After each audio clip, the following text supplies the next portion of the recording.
Ánimo. ¿Cómo les trata la vida?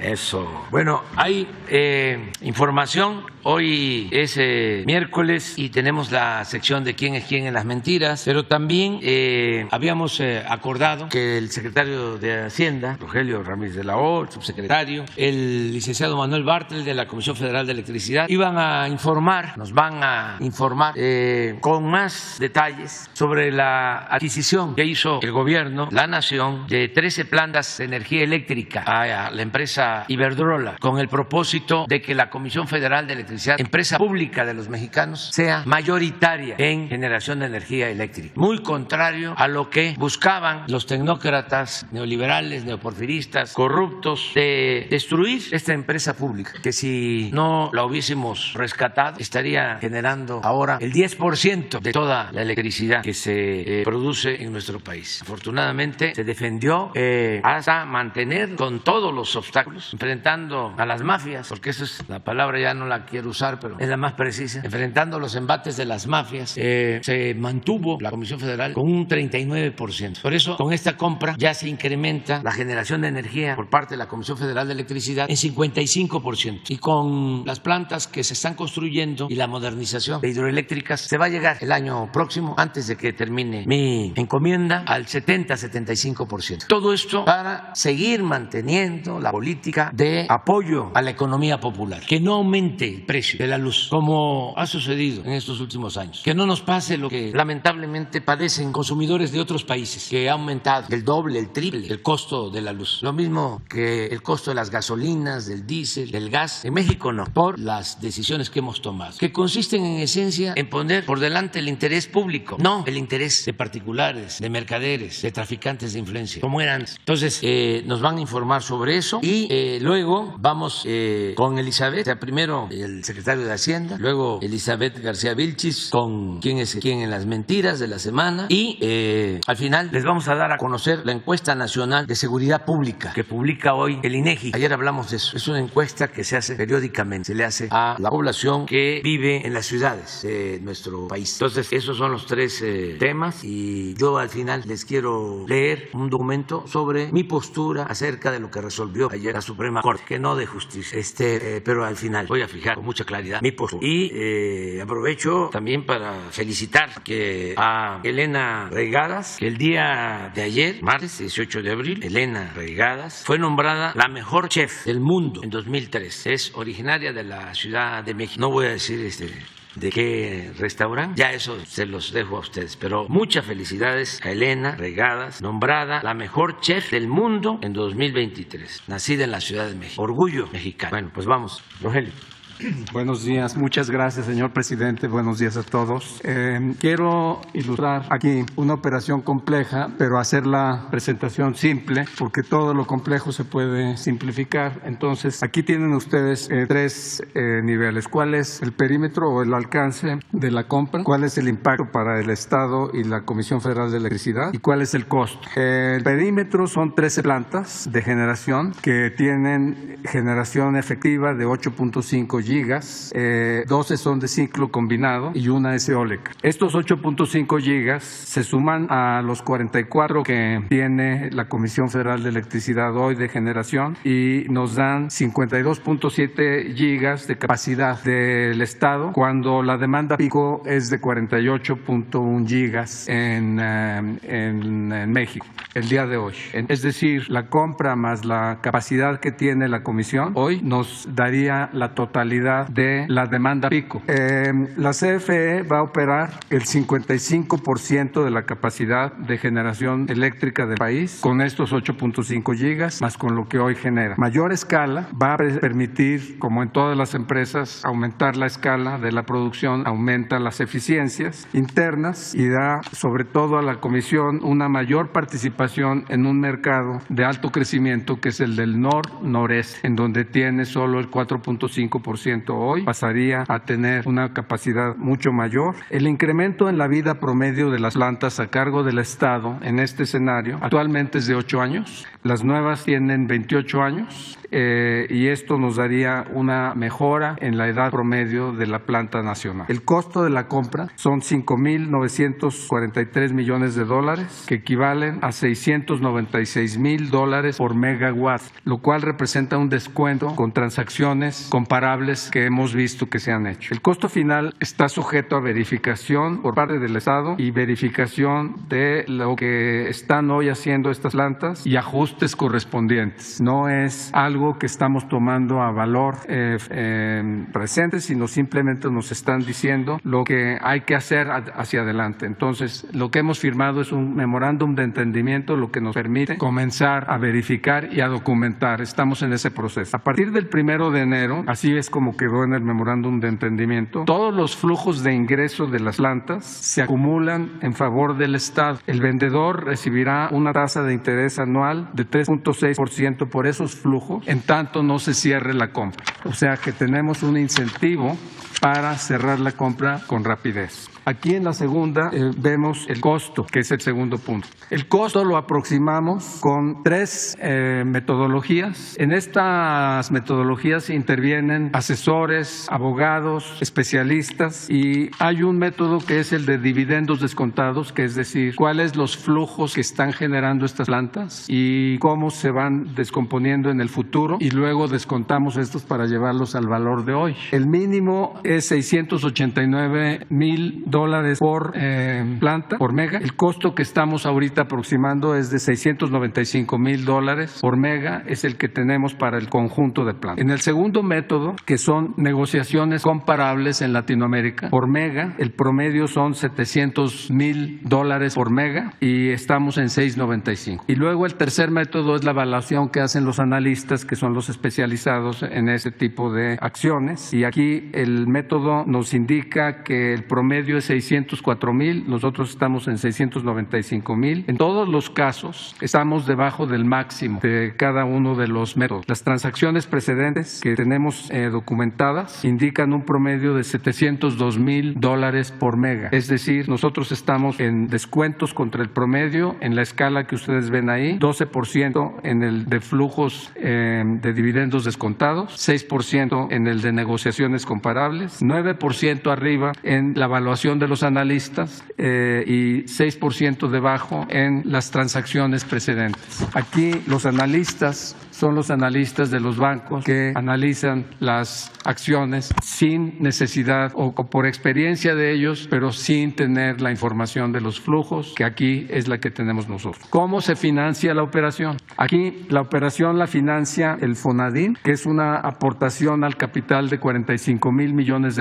Esta es una aportación que hace Hacienda al Fonadín para darle esa capacidad de financiar la compra. Esto es 45,000 millones para el 51% del valor del capital en riesgo. Va a haber, además, en este tipo de operaciones se financian con capital en riesgo y con deuda o financiamiento, y ese es el conjunto, pero lo que nos interesa a nosotros es que Fonadín tenga el 51% del capital en riesgo. La aportación de capital son 45,000 millones, el financiamiento soportado por los flujos mismos del proyecto, pero ya es vía financiamiento, son 66,500 millones de pesos, y en eso es la totalidad de los 5,900 millones de dólares de costo. En la estructura de operación de esta transacción, Fonadín es el adquirente. Debajo de Fonadín va a haber un vehículo especial, de propósito especial para hacer esta operación. Ese vehículo va a dar un contrato a la empresa MIP, que es el Fondo Mexicano de Infraestructura, que es una empresa especializada en administrar estos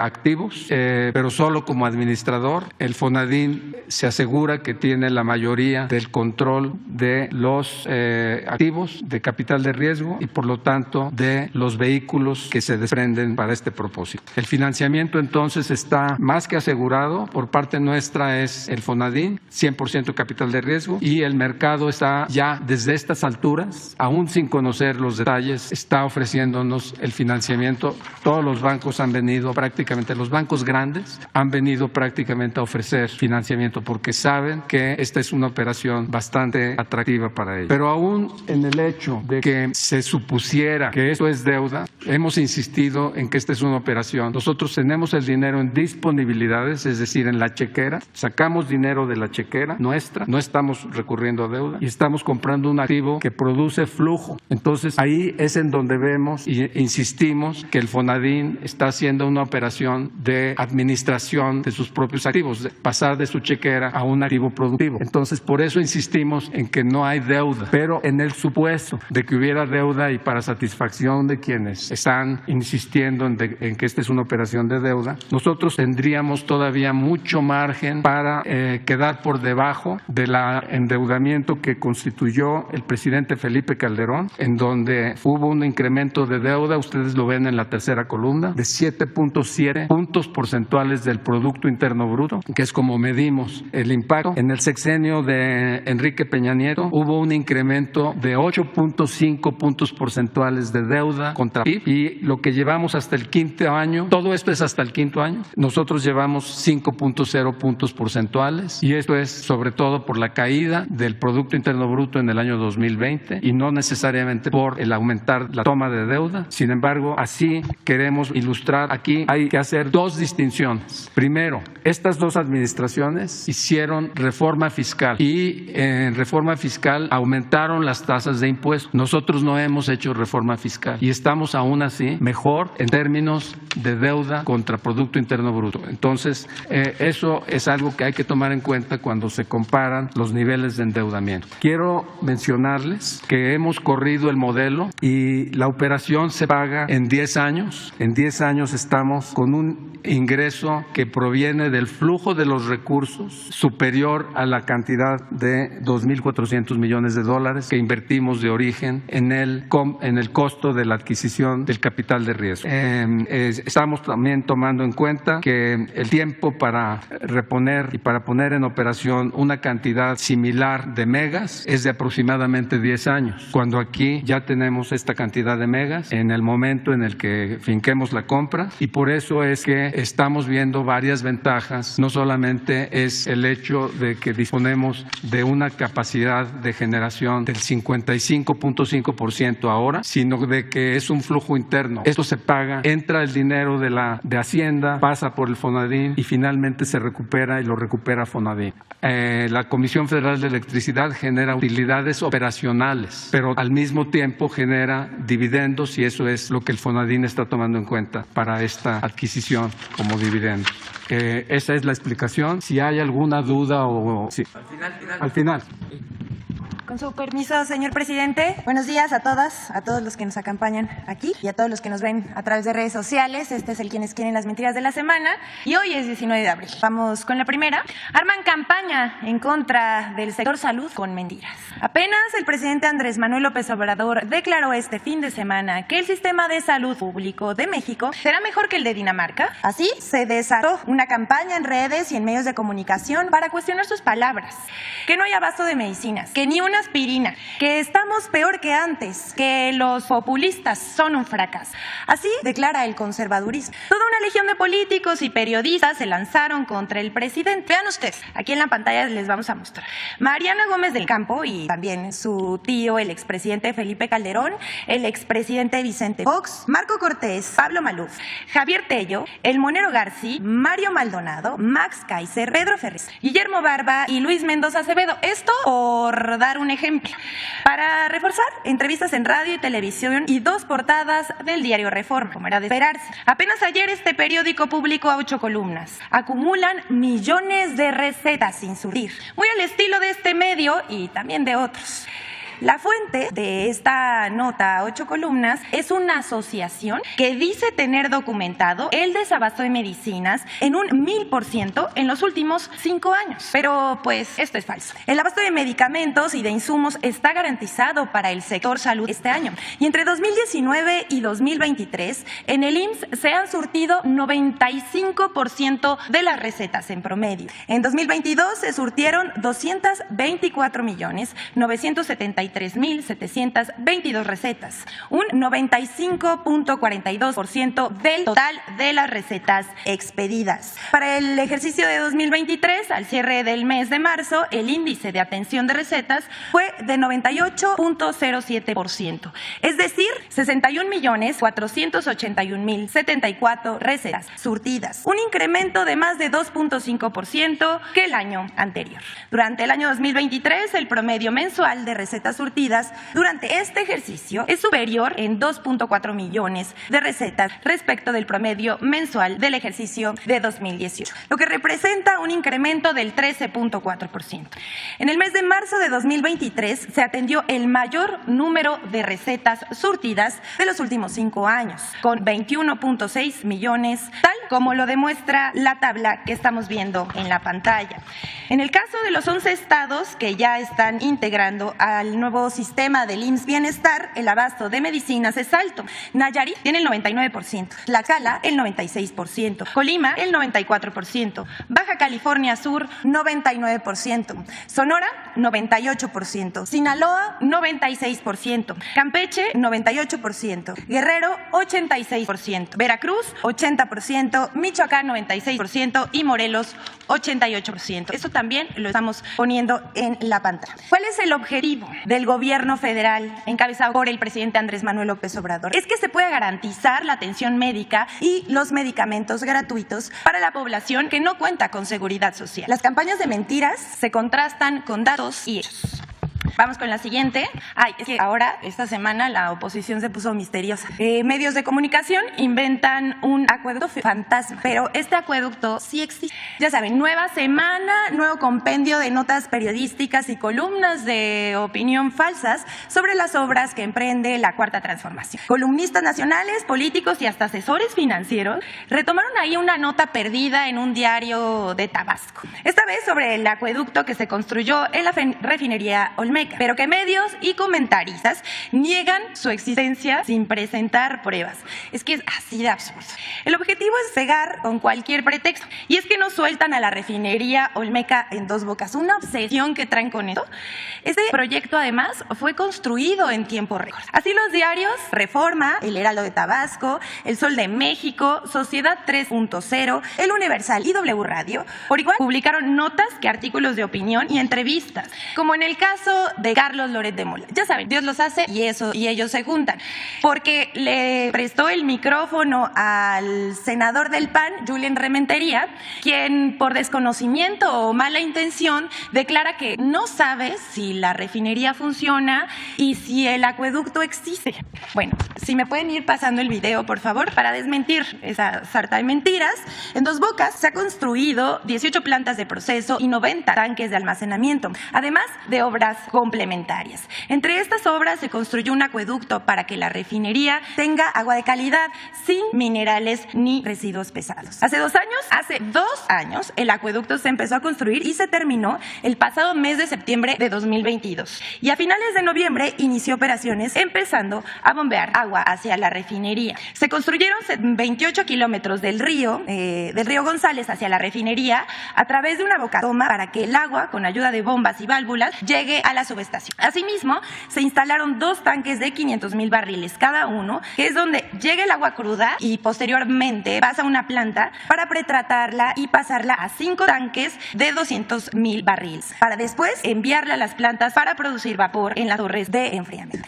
Comentaristas y periodistas publican sin investigar y ni siquiera preguntan. Nomás dicen que no existe. Pero aquí estamos viendo la prueba de que vamos con lo siguiente. Decían que el INE no se toca. Bueno, sí se tocaba, pero ahora ya no se toca. Porque quienes defienden al INE ahora promueven la alianza opositora y cuestionan al INE. Una contradicción. La verdad es que no hay quien los entienda. Primero hicieron marchas para defender al INE, pero hoy organizan una pasarela de los posibles candidatos de la oposición. El 17 de abril pasado, la alianza opositora realizó un foro al que llamó Unidad y Gobiernos de Coalición, en la que todo estaba pintado de rosa, como los colores del INE.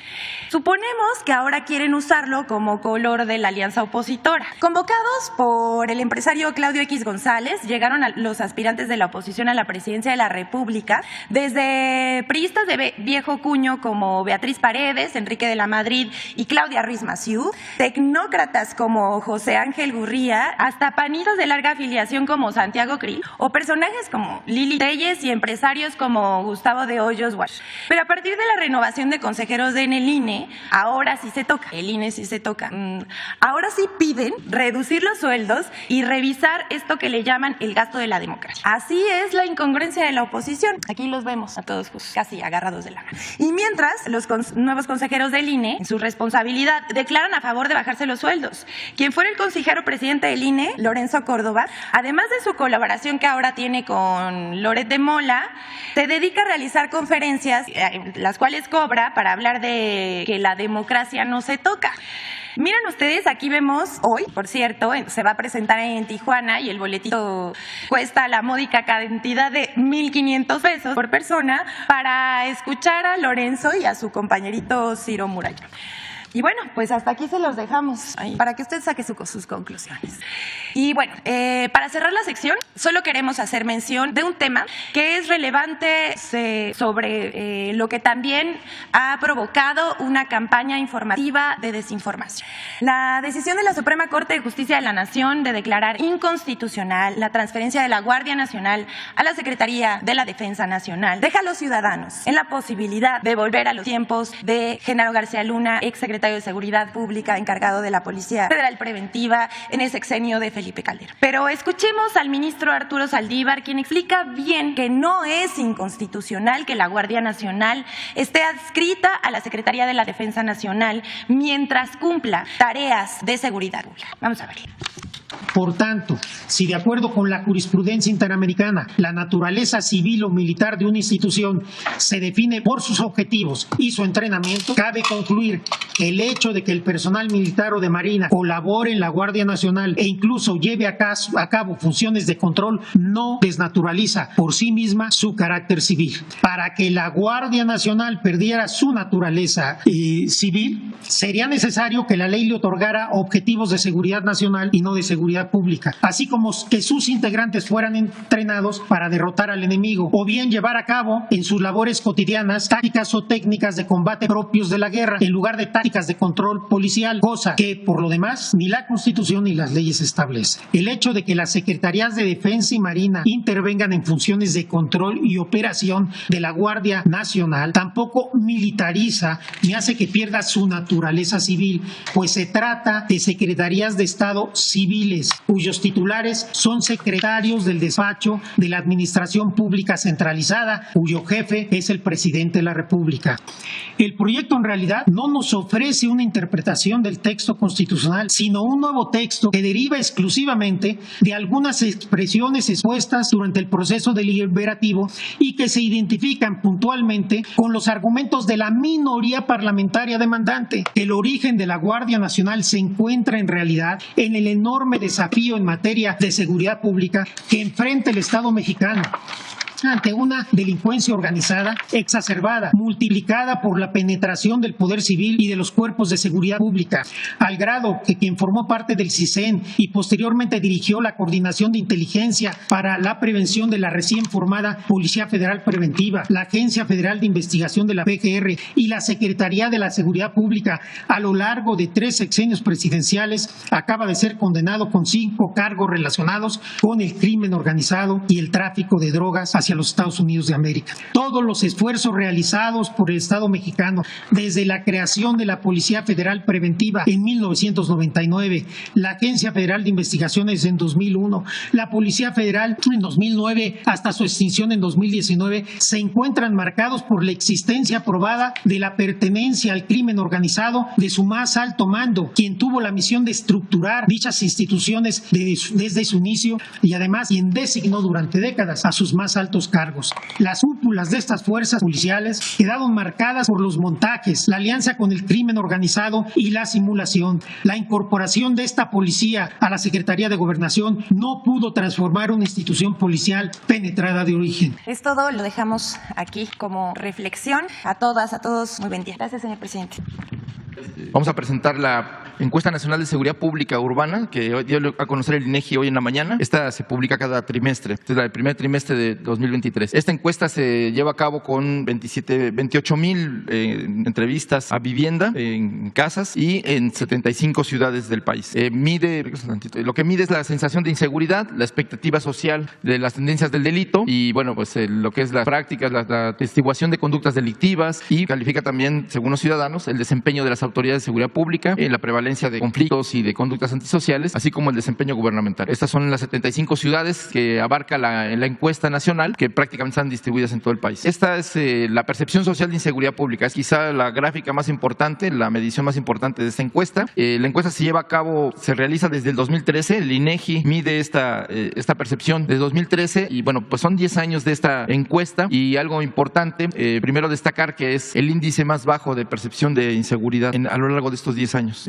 Actualmente, en marzo de 2023, 62% de la población de 18 años o más considera que, en términos de delincuencia, vivir en su ciudad es inseguro, o sea, que tiene una sensación de inseguridad. Pero esta sensación ha ido bajando de manera muy importante. Tan solo en el último año ha bajado 4 puntos esta percepción, 4.1 de acuerdo al INEGI. Y si tomamos en cuenta el inicio de la administración en el 2018, diciembre de 2018, actualmente la reducción de la percepción de inseguridad es del 11.6%. Algo que son datos muy relevantes, los más destacados en los últimos 10 años. La que sigue, por favor. Esta es la percepción de inseguridad, digamos, en qué lugares, sitios la gente se siente insegura. Principalmente, de acuerdo a esta encuesta, el cajero automático en vía pública es el principal lugar donde se encuentra la gente insegura, 72%. El segundo lugar es el transporte público con 65%, un banco 55%, las calles que habitualmente usa la gente, el 54% se siente insegura, las carreteras el 50%, el mercado 45%, en un parque o un centro recreativo 43%, y así hasta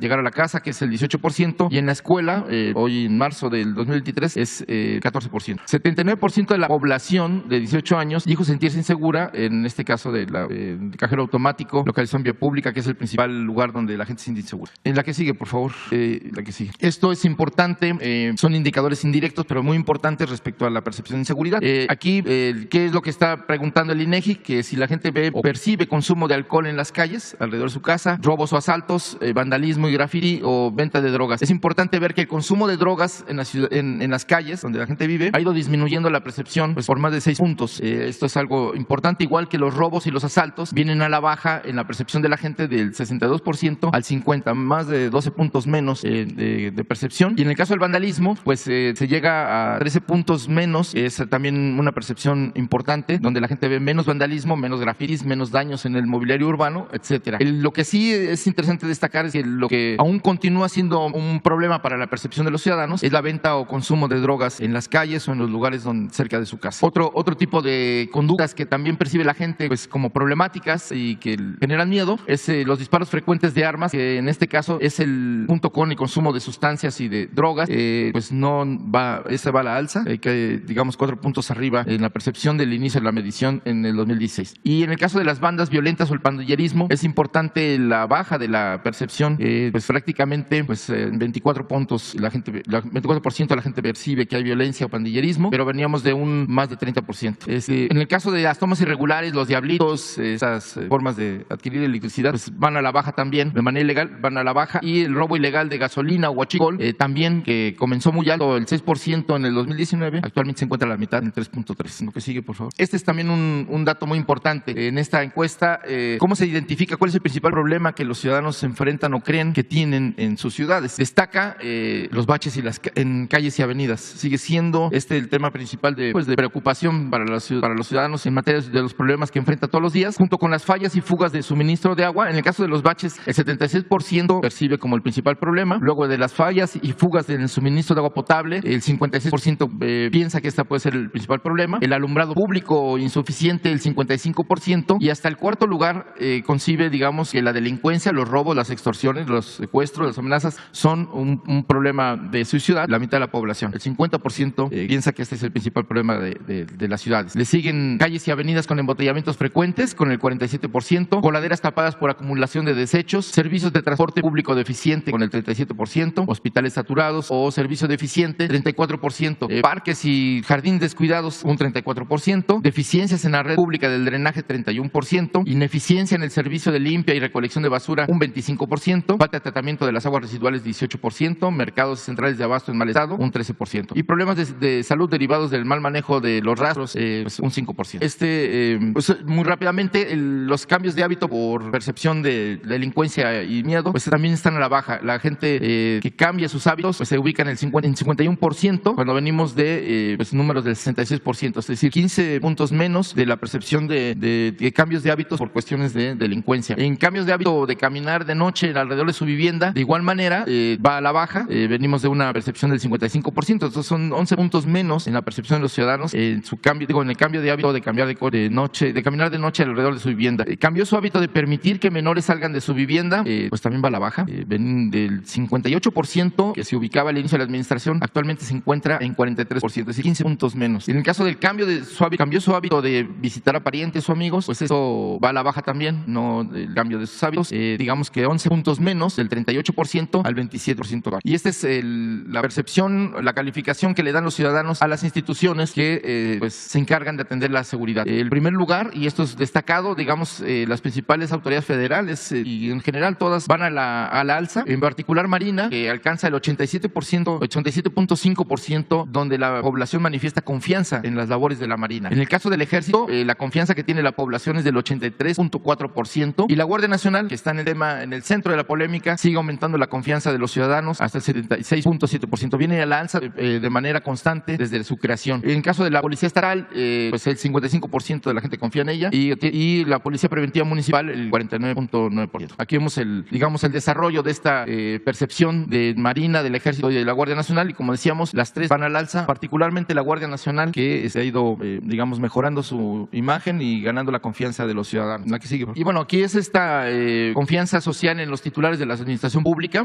Aquí el dato que es muy importante es que el 50% de la población considera que se puede confiar en el presidente de la República con un nivel muy alto de confianza. Más de, entre el 8 y el 10, lo que mide como se mide, este indicador es 0 significa nada y 10 es completamente confiable quien están preguntando, ¿no? Entonces aquí estamos hablando de que pues el 80% de la población de México confía en el presidente de la República. La mitad de manera completamente, completa, ¿no? Y en el caso de los gobernadores, pues se reduce esta percepción, es el 5.5 en promedio y se alcanza más o menos como 70%, y en el caso del presidente municipal, pues alrededor un poco menos del 70%. Pero bueno, aquí lo que destaca es la confianza que hay en el presidente de la República por parte de la población, que alcanza niveles del 80%. Y bueno, de esta manera, este es un resumen de la encuesta nacional de personas de seguridad del INEGI de este trimestre de 2023. Gracias. Bueno, dos comentarios.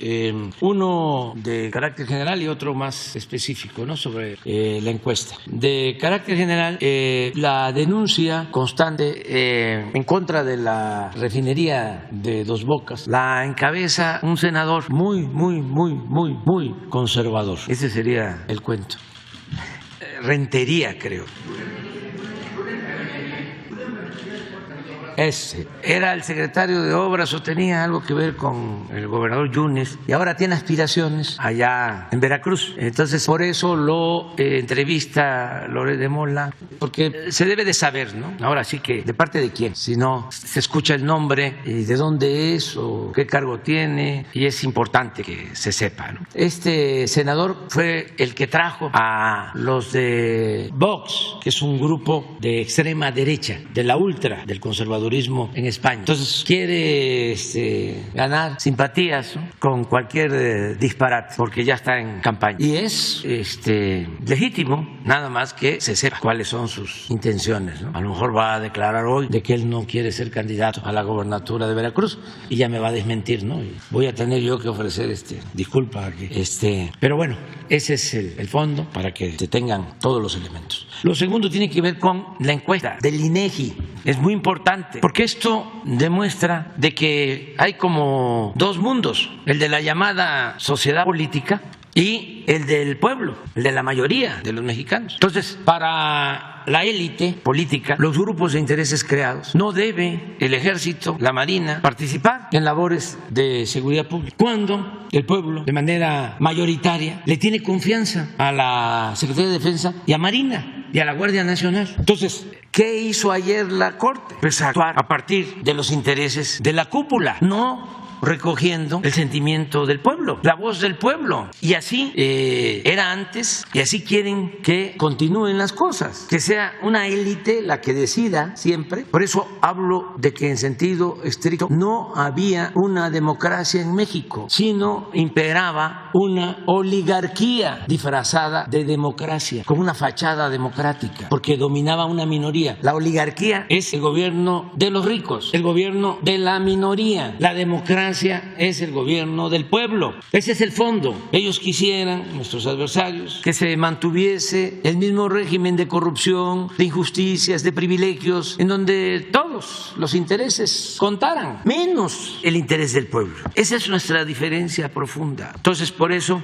doy a conocer al pueblo de México mi postura sobre la resolución de la Suprema Corte de no permitir que la Guardia Nacional dependa de la Secretaría de la Defensa Nacional. 1. 8 ministros de la Suprema Corte, con excepción de 3, actuaron de manera facciosa el día de ayer y no con criterio jurídico, sino político, defendiendo las antiguas prácticas del régimen autoritario y corrupto, caracterizadas por la injusticia, el contubernio y la subordinación de las autoridades a la delincuencia organizada y a la delincuencia de cuello blanco. Es decir, para entendernos mejor, los ministros de la Corte, con excepción de 3, actúan al estilo del gobierno de Felipe Calderón y de su secretario de Seguridad, Genaro García Luna, condenado en Estados Unidos por narcotráfico y asociación delictuosa. Eso es lo que defendieron ayer, ese modelo, que como bien lo manifestó el ministro Saldívar, se aplicó durante 3 sexenios consecutivos. No quisieron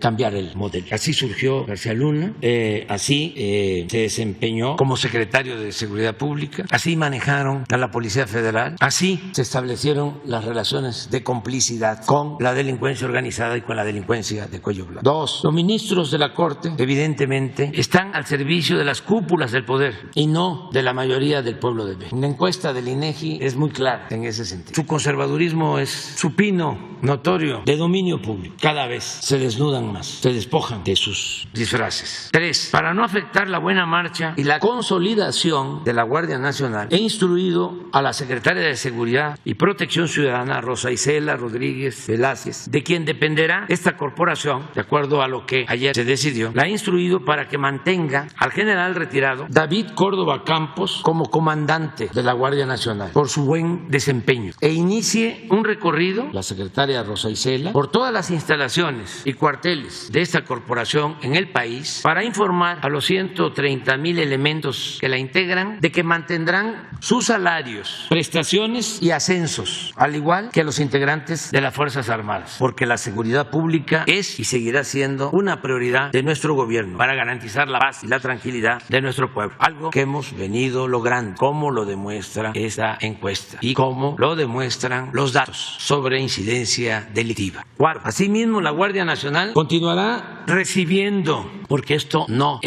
lo impidieron en la Corte ayer, la Guardia Nacional continuará recibiendo la orientación, la formación profesional y el respaldo por parte de la Secretaría de la Defensa Nacional. La Constitución se establece de que tanto la Secretaría de Defensa como la Secretaría de Marina pueden ayudar en tareas de seguridad pública y necesitamos unir voluntades, esfuerzos, recursos para proteger a los mexicanos. Eso es fundamental y es prioritario. 5. El 1 de septiembre del año próximo, ese día voy a informar al pueblo de México. Va a ser mi último informe antes de terminar mi mandato. Para entonces ya van a estar en funciones los nuevos legisladores, porque la elección va a ser en junio del año próximo. Y aquí estoy hablando del 1 de septiembre. Es decir, va a entrar la nueva legislatura, que espero con toda mi alma que se integre por voluntad del pueblo, de manera democrática, con una mayoría calificada de diputados y senadores vinculados a nuestra cuarta transformación. Y entonces, el día 1 de septiembre del año próximo, presentaré una nueva iniciativa de reforma constitucional para insistir en que la Guardia Nacional dependa de la Secretaría de la Defensa, esperando se apruebe dicha reforma antes del último día de mi gestión, que va a ser a finales de septiembre. Van a tener un mes y voy a pedir que se dé prioridad. Va a depender de que el pueblo decida votar no solo por un candidato de nuestro movimiento, candidata o candidato, sino también, es muy importante, por los legisladores, candidatos a diputados y senadores, porque ya lo estamos constatando. Se puede tener mayoría simple, más del 50%, pero para llevar a cabo una reforma constitucional se requieren 2/3 partes de los votos, es decir, se requiere una mayoría calificada. En el caso de los diputados no son 251 votos. Con eso se puede llevar a cabo una reforma a una ley secundaria o se puede aprobar una ley, pero no se puede con la mayoría más uno aprobar una reforma constitucional. Eso se tiene que conocer porque se desconocía o no se sabe lo suficiente. Y una transformación requiere de reformas constitucionales. Tan es así que han habido 3 transformaciones en la historia de México y en las 3 transformaciones han habido nuevas constituciones. Se llevó a cabo la primera transformación, que fue el movimiento de independencia, y se aprobó la primera constitución federal en 1824. Inicia el movimiento de independencia en 1810, se consuma en 1821 y en el 24 se aprueba la primera constitución federal. Posteriormente viene la segunda transformación, el movimiento de reforma. De aquí, este palacio, que estaba también el recinto legislativo, se aprueba la constitución liberal de 1857. En la tercera transformación,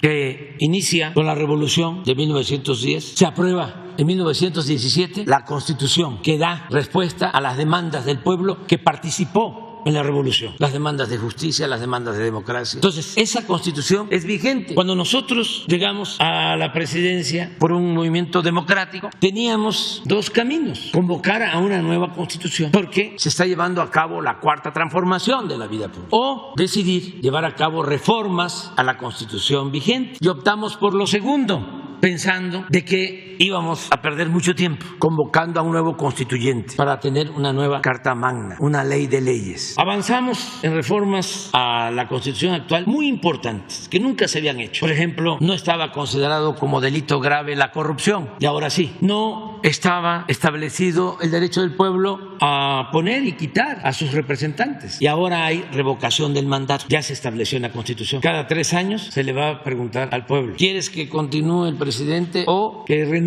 Porque el pueblo pone y el pueblo quita. Y esa es la democracia participativa. Eso ya está, se logró. En el terreno económico se logró algo extraordinario. Se reformó el artículo 28 de la Constitución para prohibir la condonación de impuestos, porque durante todo el periodo neoliberal no pagaron impuestos los potentados. Se les condonaban los impuestos a los bancos, a las grandes corporaciones empresariales. Pagábamos impuestos todos, menos los de la oligarquía, porque ellos eran los que detentaban el poder en los hechos. Entonces ya no hay condonación de impuestos. Esto nos ha permitido tener buenos ingresos y, como aquí se presentó en una de las láminas del secretario de Hacienda, no hemos tenido necesidad de endeudar al país, ni de aumentar impuestos, ni de aumentar el precio de las gasolinas, del diésel, del gas, de la luz, nada de eso, porque ahora pagan los que antes no lo hacían, los de la cúpula del poder económico. Esa reforma fue muy importante, acompañada desde luego con la convicción de no permitir la corrupción y no hacer un gobierno de lujos, sino un gobierno austero, siguiendo el ejemplo del presidente Juárez, de que no puede haber gobierno rico con pueblo pobre. Entonces eso también nos ha permitido obtener muchos ahorros, el que no haya corrupción y el que no haya lujos en el gobierno, derroche, gastos superfluos. Entonces yo espero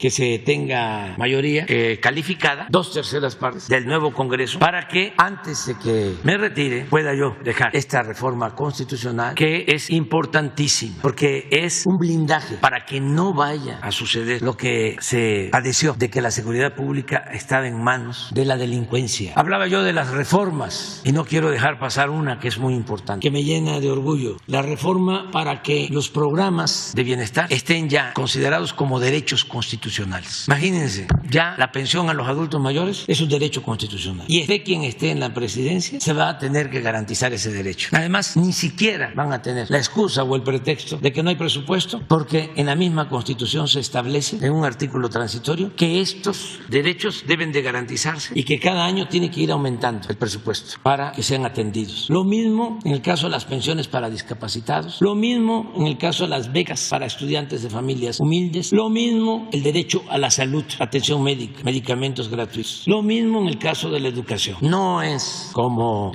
lo llevaron a cabo o querían establecerlo en definitiva los neoliberales neoporfiristas corruptos, el convertir la educación y la salud en privilegios cuando se trata de derechos de nuestro pueblo. Entonces, este es el texto. Termino diciendo, el propósito es de que nunca se regrese a la terrible época de contubernio entre delincuentes, potentados y autoridades. Entonces, esa es nuestra postura con relación a lo que resolvieron los ministros de la Corte. No me sorprendió, porque están muy alineados a la política del bloque conservador, del supremo poder conservador. Quedaron más expuestos, y por eso no hay mal que por bien no venga, porque esto ayuda mucho a entender cómo debemos seguir luchando para consumar en definitiva la transformación que requiere el país. Se ha avanzado ya. Considero que se establecieron las bases, pero hace falta seguir moralizando, seguir limpiando, seguir purificando la vida pública. Es un tiempo importantísimo en nuestro país. Son momentos estelares en nuestra historia. No nos podemos quejar. ¿Cuándo íbamos a pensar que se iban a vivir todas estas cosas? Es realmente excepcional, extraordinario. Estamos viviendo tiempos interesantes. Antes todo era plano, no se movía nada, ni una hoja del árbol de la política. La política era asunto de los políticos. Ahora no, ahora es asunto de todos. Y era la vida, por eso también muy aburrida, porque era un pensamiento único, lo que imponían a través de todos los medios, con honrosas excepciones. Ahora no, ahora hay pluralidad, diversidad, hay debate, una auténtica democracia. Ya no somos ciudadanos imaginarios, somos ciudadanos de verdad. Y el pueblo está muy politizado, hay mucha conciencia, está cambiando la mentalidad del pueblo, que eso es lo más importante, porque a veces hay hasta revoluciones, siempre lo he dicho, y la gente sigue pensando igual. Ahora no, ahora de manera pacífica, con la revolución de las conciencias, se está llevando a cabo una transformación muy profunda, igual de profunda que lo sucedido durante la independencia, durante la reforma, durante la revolución, y lo estamos logrando de manera pacífica. ¿Cuándo se había visto de que la Corte se le enfrentara y se opusiera al presidente? Nunca. Hay una puertecita aquí en Palacio que da a la Corte, por ahí pasaban, y en la red, en el teléfono rojo, había comunicación con el presidente de la Corte. Entonces, qué bueno que estamos viviendo todo esto, porque ya no hay simulación. Antes se hablaba de división de poderes, pero el poder de los poderes era el presidente, era el ejecutivo. El poder legislativo y el poder judicial estaban subordinados, eran apéndices. Entonces, ahora, gracias al movimiento democrático, a la lucha de millones de mexicanos, estamos viviendo estos momentos de cambio, de transformación. Y hay un auténtico Estado de Derecho, no un Estado de chueco o de cohecho, porque nosotros vamos a cumplir con lo que resolvieron los ministros de la Corte, pero al mismo tiempo pues vamos a ejercer nuestros derechos y facultades. Entonces es interesante. A ver. Las dos, pónganse de acuerdo. Sí. Presidente, muy buenos días. Primeramente, pues dando seguimiento a este tema de la Guardia Nacional, en este sentido, preguntarle por qué esperar hasta el 2024, por qué insistir en este tema de la adhesión, la Guardia Nacional a la Sedena, por qué esperar hasta septiembre del 2024. Porque ahora no tenemos la mayoría que necesitamos. Se requiere una mayoría calificada, no me gusta decir mayoría absoluta, pero cuando se va a reformar la Constitución, de los 500 diputados, por ejemplo, no son necesarios, o no solo se necesitan 251 de los 500, se requieren 333 o 34 de los 500. Entonces, eso es lo que se requiere. Ahora no se cuenta, porque los que están por la transformación son mayoría, pero no llegan a 333 o 34. Entonces, yo estoy muy seguro, claro que es el pueblo el que manda y es el pueblo el que decide, de que se va a tener mayoría suficiente, calificada en la Cámara de Diputados y en la Cámara de Senadores. Por eso va a haber elecciones en junio del año próximo. Entonces se va a integrar el nuevo Congreso. Creo que entre en funciones, si no hubo modificación a la ley, el día 1 de septiembre. Ese día es mi último informe y ese día voy a enviar la iniciativa, porque considero que va a haber la mayoría que se requiere para llevar a cabo la reforma constitucional. Esa es la respuesta. Y voy a enviar otras, pero me importa mucho esta. Mi segunda pregunta, presidente, sería, con este documento que ya llegó a la Cámara de Diputados, en donde, pues en efecto, si no se extinguen, se fusionan estos institutos, la pregunta concreta es saber si usted ya tiene pues el monto de este ahorro en caso de que llegara a aprobarse, y también qué le dice a las personas que forman parte precisamente de estos institutos. Obviamente son fuentes de empleo que pues desaparecerán. En ese sentido, ¿qué les dice a todas estas personas? Bueno, primero de que no se despide a nadie. Los trabajadores tienen garantizados sus puestos, no hay ningún problema. Se liquidan estos organismos porque no son necesarios. Los crearon en la época del derroche, de los gastos superfluos, y además no ayudan a la gente, no son para beneficio del pueblo, es para que el gobierno se siga tragando el presupuesto público, porque el gobierno estaba ensimismado, la mayor parte del presupuesto se quedaba en el mismo gobierno para mantener al gobierno, era un gobierno mantenido y bueno para nada. Entonces ya no. Ahora todo lo que podamos ahorrar es para entregárselo a la gente, devolvérselo al pueblo, porque el presupuesto es dinero del pueblo, no es dinero del gobierno, no es dinero de los funcionarios, es dinero del pueblo. Entonces durante mucho tiempo se pensó que el presupuesto era dinero del gobierno. No, porque así quisieron que se pensara. No, el presupuesto es dinero del pueblo. Entonces todo lo que ahorremos es para la gente y de manera prioritaria, preferente, para los pobres, por humanismo, por justicia y también porque por el bien de todos, primero los pobres. La paz es fruto de la justicia. Los 3,000 millones que ahorramos en presidencia, porque ya lo he dicho, lo repito, cuando llegamos a la presidencia se ejercían 3,600 millones en la presidencia, nada más en lo que tiene que ver con el presidente, asesores, secretarios, todas las funciones de presidencia, giras, otros gastos. Bueno, ahora, ¿cuánto se ejerció el año pasado? Creo que 500, porque ya no hay 8,000 soldados que cuiden al presidente. Además, imagínense qué molestos eran. Aquí estarían metidos. Les hubiesen cargado ahí a la entrada. O sea, 8,000 elementos del Estado Mayor Presidencial y otros gastos. Les decía yo, ya estamos en el 5º año de gobierno y no hemos comprado un vehículo nuevo. Yo me estoy trasladando en las mismas camionetas que nos dejaron y todavía están bien porque se les da mantenimiento. Entonces, eso mismo es lo que se está haciendo en todo el gobierno. Entonces, hay ahorros importantísimos y se cuida el presupuesto y por eso rinde y nos alcanza como para comprar las 13 plantas de Iberdrola y nos sobra. Muy importante la lámina, a ver, la de la deuda. Fíjense que tenemos una reserva. Si actuáramos igual como lo hizo Calderón o Peña en el manejo de deuda, tendríamos una reserva como de 3 puntos del PIB. ¿Cuánto es eso? Casi 1 billón de pesos ahí de reserva.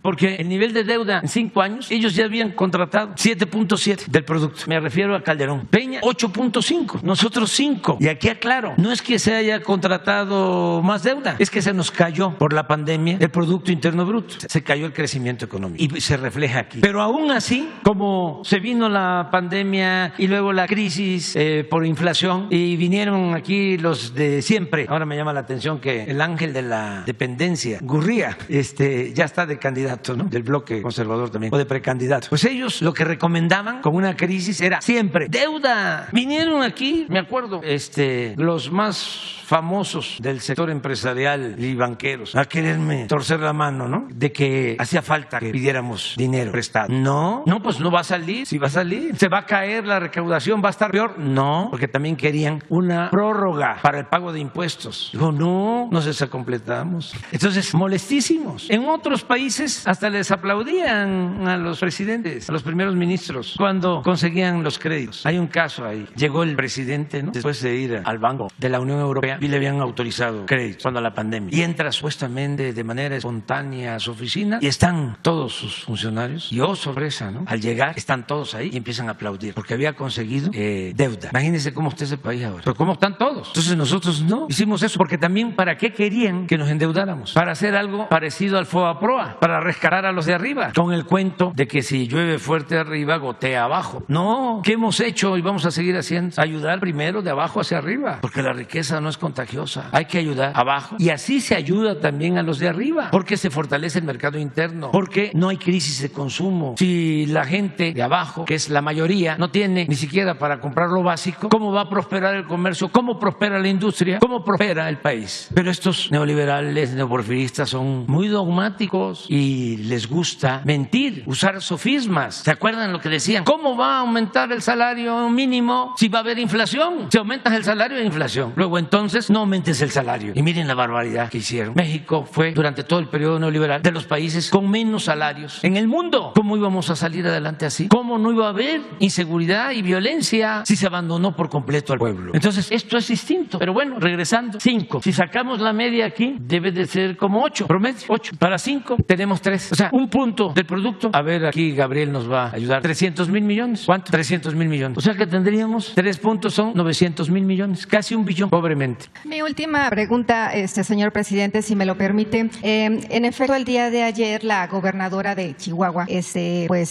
reporta que hay al menos 35,000 migrantes varados a apoyo o ayuda humanitaria, pero lejos de esta información que le comparto, yo tengo entendido que ya usted también la tiene al tanto, pues exhibe también la falta de política migratoria o nula o inexistente para atender esta crisis humanitaria. En ese sentido, ¿hay alguna respuesta para este tema que se vive pues allá en la frontera? Sí, estamos trabajando, atendiendo a los migrantes, pero también aquí es pertinente aclarar, es como el caso del senador de Veracruz, con todo respeto la señora gobernadora está haciendo politiquería, porque también tiene aspiraciones, es también de los precandidatos a la presidencia, que ya son como 100, los del bloque conservador, ojalá y no se vayan a rasguñar mucho, pero ya son bastantes. Entonces, por eso este tipo de declaraciones, o sea, para contextualizar, y nosotros estamos atendiendo a los migrantes y lo vamos a seguir haciendo. A ver. Gracias, presidente. Buenos días. Quisiera preguntar primero al secretario de Hacienda, nada más para dejar claro lo del tema de las plantas. Gracias por la explicación, sé que es un tema difícil.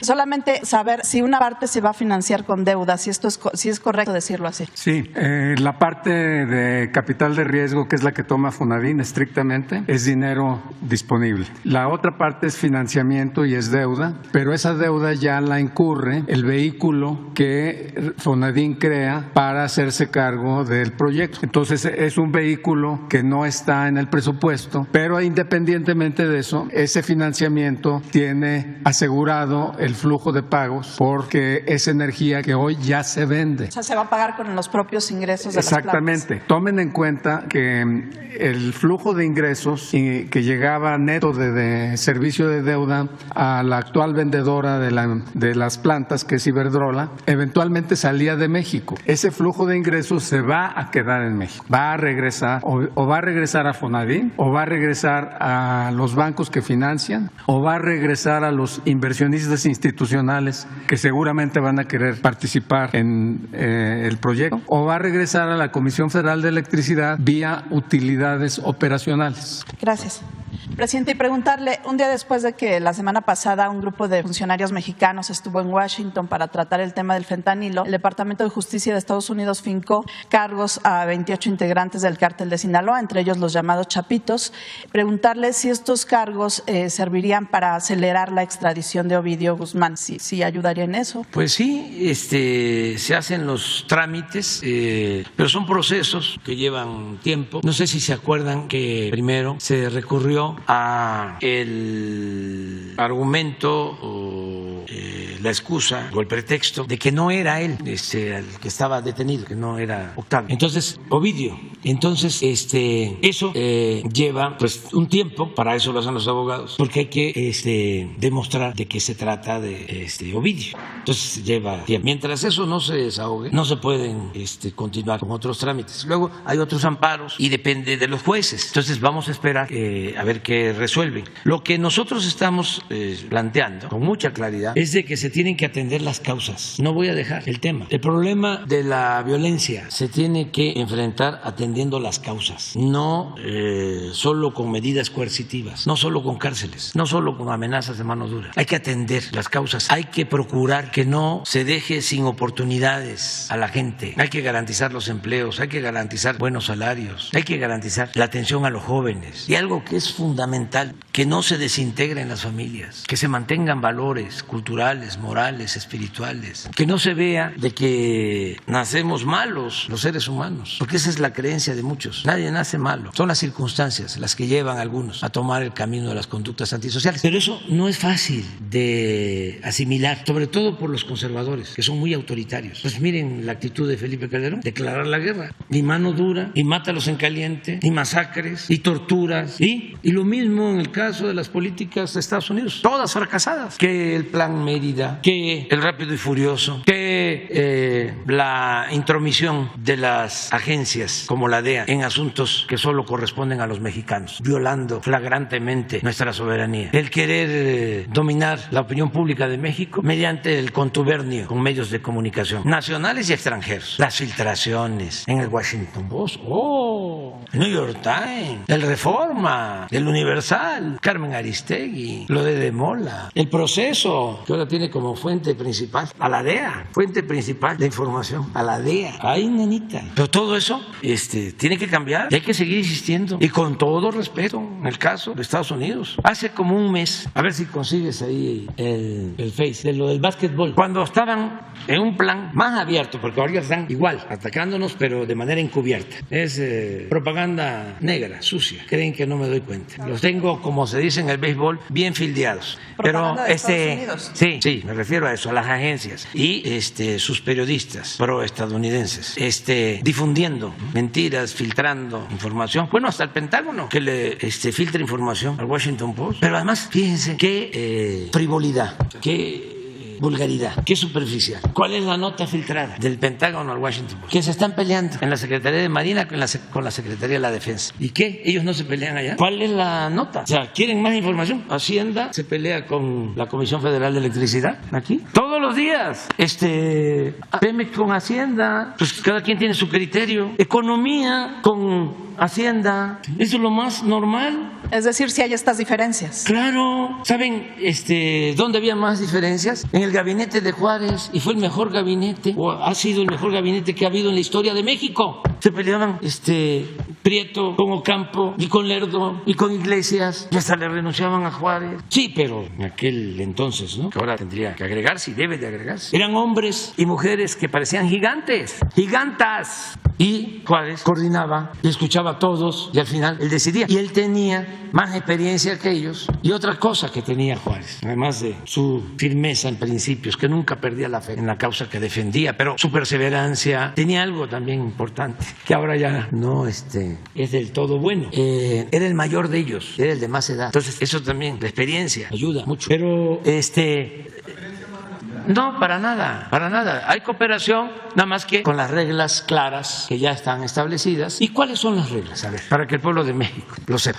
Primero México, esa es la regla. Primero la seguridad de los mexicanos, porque para eso nos eligieron. Primero la seguridad pública, que no tengamos homicidios, que no tengamos secuestros, que no tengamos robos, que no haya feminicidios, que nuestra juventud no opte por las drogas. Y para todo eso tenemos una estrategia que consiste en programas de bienestar, en empleo, mejores salarios, atención a las personas vulnerables, atención a los jóvenes, fortalecimiento de valores culturales, morales, espirituales, impedir la desintegración de las familias, informar, que no se hacía, sobre el daño de las drogas, porque eso es lo primero. Lo segundo, cooperar con el gobierno de Estados Unidos para ayudar a que se enfrente la terrible pandemia del consumo de drogas. Y es un asunto humanitario. Además, somos vecinos y necesitamos ayudarnos mutuamente. Pero no al revés, como quisieran muchos, o como era antes, que nosotros actuemos como policías del gobierno de Estados Unidos y que se desatienda la seguridad de nuestro pueblo. Son dos cosas distintas. ¿Por qué tomó la absurda e irresponsable e injusta decisión Calderón de declarar la guerra al narcotráfico? Sí, fue en parte para buscar legitimidad, con un mal cálculo, pensando que era un día de cambio, pero también haciéndoles caso a los del extranjero, que no siempre tienen la razón o es ley lo que dicen, porque ellos tienen problemas serios de corrupción, de asociación delictuosa, bueno, de abandono de jóvenes, de clasismo, de racismo, de discriminación.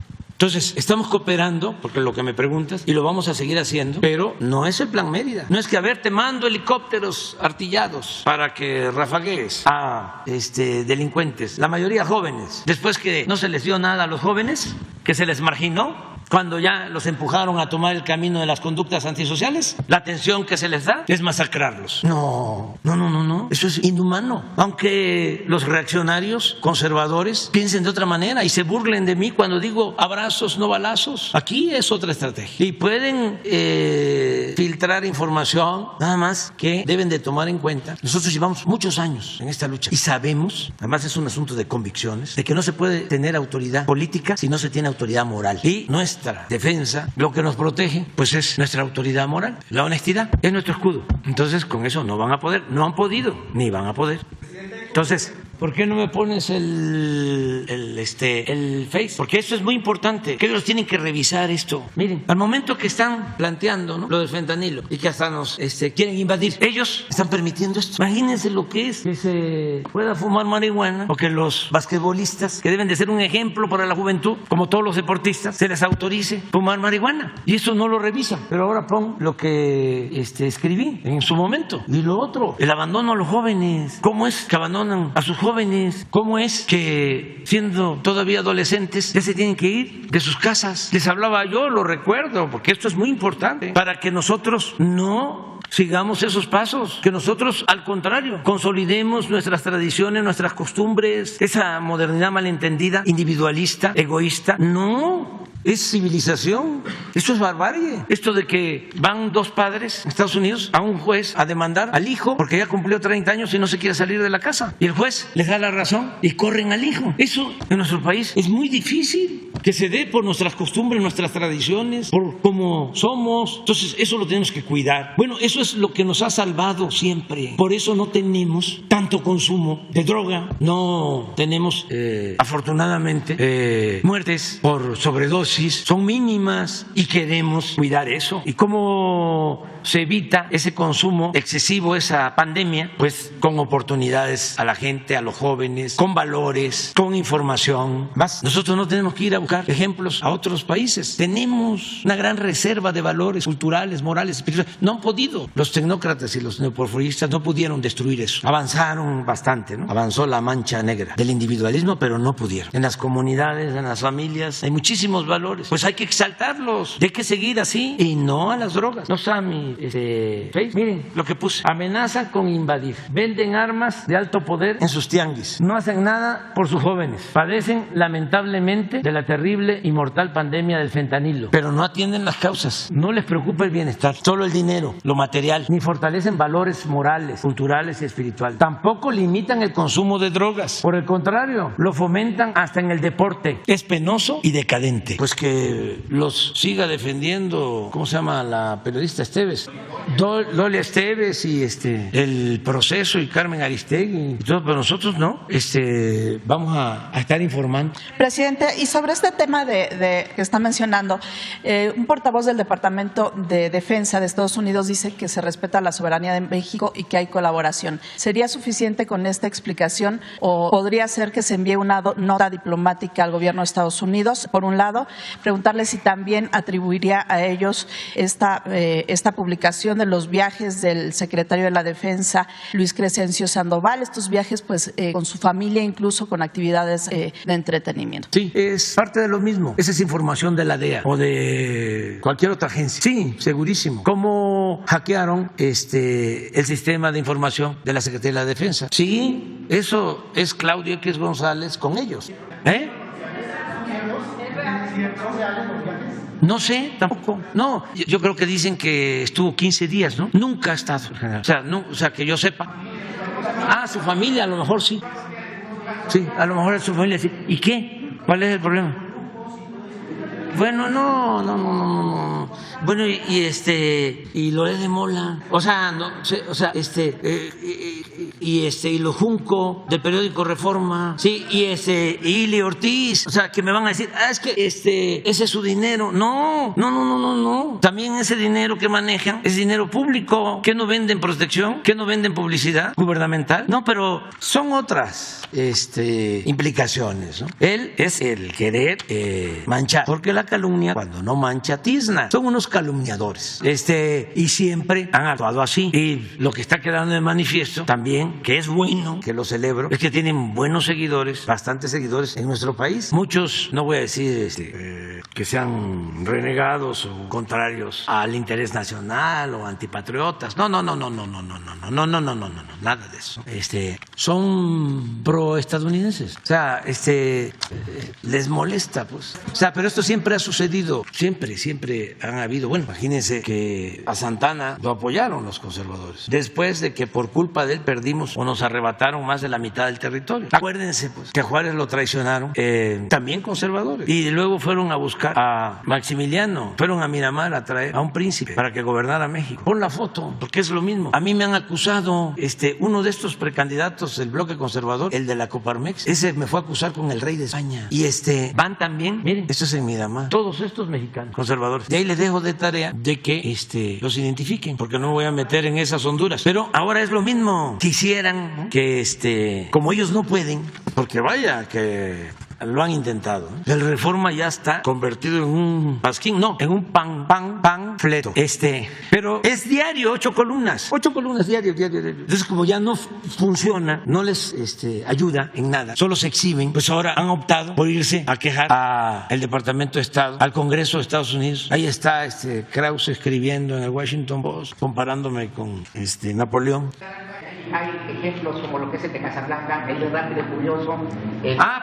Porque lo permitían. Es que antes se ponían de acuerdo. O sea, el Rápido y Furioso, aunque diga Calderón que no sabía, él lo autorizó y lo llevó a cabo Peña y lo llevó a cabo el procurador de entonces, que luego fue ministro de la Corte, Medina Mora. O sea, pero yo no voy a autorizar eso. ¿Mande? Vienen y corrompen al país, vienen y corrompen a los jóvenes, causan muerte. El caso de Casablanca, vinieron y corrompieron Sí, pero miren, por ejemplo, ¿no? El caso de lo de su injerencismo. Cuando tenían las puertas abiertas y hacían lo que querían, porque actúan con mucha arrogancia, con mucha prepotencia. No cambian. Actúan como si se pudiese aplicar la política de hace 200 años. Solo el presidente Biden ha entendido de que son tiempos distintos. Sí. No. Eso lo va a ver Relaciones Exteriores. Porque yo no voy a andar mandando notas. O sea, bueno, sí, pero como lo estoy haciendo ahora. Porque lo que me importa es la nota colectiva. Lo que me importa es socializar la información. No. Porque eso a lo mejor no lo toman en cuenta. O sea, precisamente por la arrogancia, por la prepotencia. Entonces, es mejor esto, el que podamos estarle informando a la gente de cuáles son las cosas. A ver, Paz, ponla. Es que es interesante, pues, porque les ayudamos también nosotros. Pero ayúdame tú, porque dando a conocer hace media hora que hay un auditor federal de Estados Unidos que está investigando a la DEA bajo el actual liderazgo de Ann Milgram, la directora, que otorgó indebidamente contratos millonarios a algunos antiguos colegas de la DEA, obviamente. Y bueno, pues es ahorita el escándalo que está. No, es que hace poco el representante de la DEA en México fue pillado porque se reunía con representantes de la delincuencia organizada de México, con narcotraficantes, pues. Y de repente sale la nota y ya no se vuelve a saber nada. Y a mí me gustaría preguntar qué sucedió con el señor. Le abrieron un proceso. Eso es lo mismo de Rápido y Furioso. O sea, es una acción concertada. El de introducir armas de contrabando que causaron la muerte de mexicanos y de estadounidenses. Y resulta que llega a un nivel, no sé si en la Fiscalía de Estados Unidos o en la Corte, y le dan carpetazo. Entonces, sí vamos nosotros a cooperar, y el presidente Biden se ha portado muy bien, muy bien, muy respetuoso en tema migratorio. En esta pandemia del fentanilo tienen todo nuestro apoyo. Cuando vinieron los legisladores del Partido Partido Republicano y el Partido Demócrata y me pidieron que yo solicitara a China que nos informara sobre la importación de fentanilo, lo hice, más que el gobierno chino sostiene que ellos no tienen nada que ver y que es un problema de Estados Unidos, porque pues no se llevan bien. Entonces, pero nosotros vamos a seguir. ¿Mande? El embajador de China en México dijo que en México no le han notificado los decomisos de fentanilo, es lo que declaró. Sí, fue lo que declaró y que no tienen ellos nada que ver. Estamos buscando la forma de que ayuden, porque llevamos buena relación con todos los gobiernos del mundo. Entonces, lo estamos haciendo, entre otras cosas, porque es un asunto humanitario y se deben de despojar de sus diferencias políticas e ideológicas, hegemónicas, cuando está de por medio la vida de miles de personas, sobre todo jóvenes. No debe de interesar de qué país son. Próximamente visitaría Estados Unidos por esta cumbre de ciudades en las Américas. Eso no estoy yo informado. Nada más decir que vamos a mantener la cooperación. Este es pero ya no sabemos más. Con dinero de la Sí, pero digo, ¿dónde está ahora? Sí. Bueno, ya, vámonos a desayunar. Mañana.